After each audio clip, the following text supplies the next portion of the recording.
What is up, everybody? Welcome back to the channel. I'm your host, Drew Hoover, and today we'll be discussing the Los Angeles Rams versus the Tampa Bay Buccaneers, and both these guys came off a win in the wild card and hopefully take that success into the next round. If you haven't subscribed to my channel yet, please click that subscribe button. Also, if you have any graphic design needs, Anthony Garcia is your man. His link is in the description below, www.anthonygarciadesign.com. So, let me start by talking about the Los Angeles Rams and have a little discussion about what we saw in the wild card round against the Arizona Cardinals. So, first thing that stands out to me was, man, that defense shutting down Kyler Murray. They were getting into his face, whether it was Aaron Donald or Von Miller, whether it was a linebacker blitz, and, Kyler Murray under pressure made bad decisions, and that Rams defense capitalized on it, picked him off multiple times, including that pick six by David Long Jr. They pretty much had their best defensive performance of the year against the Arizona Cardinals, and again, hopefully they can carry that into the next round. They actually showed they can slow down Tampa Bay a little bit, showing that they beat the Buccaneers early in the year. Now going to the offensive side, obviously Matthew Stafford, we know about him. We know about his 4,886 yards. We know about Cooper Kupp's almost 2,000 yard season with 16 touchdowns. We know about the supporting cast. We know about Van Jefferson, Odell Beckham, and Tyler Higbee. But the biggest contribution to that offense has been Sony Michel. We talked about Odell Beckham and Von Miller, those guys that were trades that were additions in the middle of the year. But Sony Michel, I believe, has made the biggest contribution to the offense and to the team. And the irony is, he's taken over for guys that have struggled with injuries like Cam Akers and Darrell Henderson. And the reason he ended up in Los Angeles is because he struggled with injuries in New England, and then they shipped him off when they had guys like Damian Harris and Stevenson, who they drafted out of Oklahoma. So he's made a huge contribution to the team.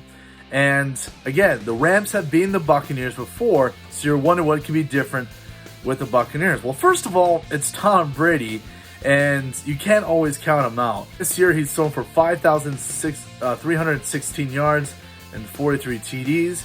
His top wide receiver is Chris Godwin, but when he fell down, Mike Evans and Rob Gronk have stepped it up.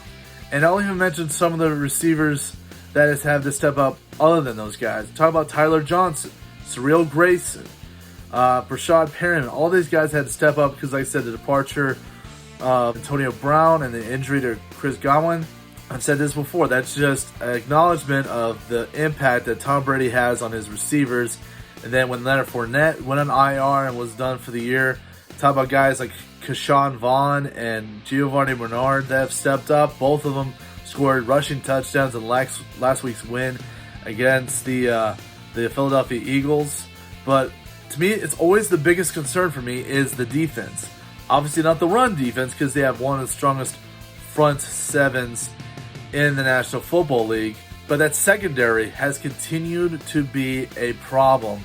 And I know that they love the stars they had. That's why they signed all of them back. But that pass defense has allowed more yards than the year before. It's actually gotten worse.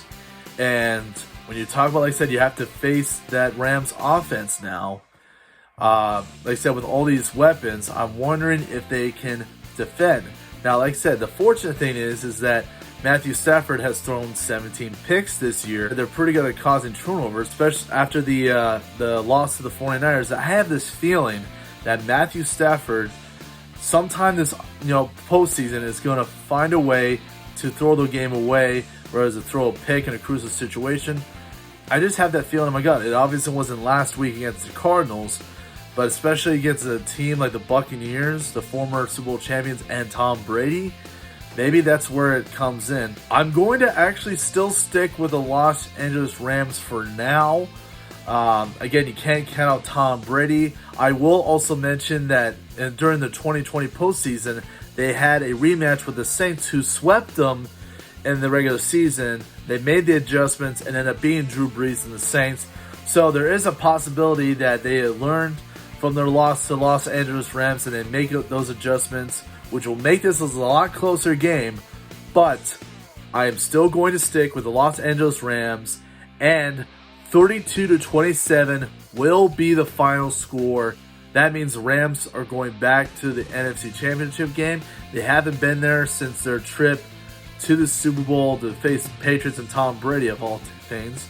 And so this has been my preview for the Rams versus Buccaneers. Make sure you catch up on all the other predictions. And I will also mention that my documentary for A Day at the NFL Playoffs will be coming out on Friday.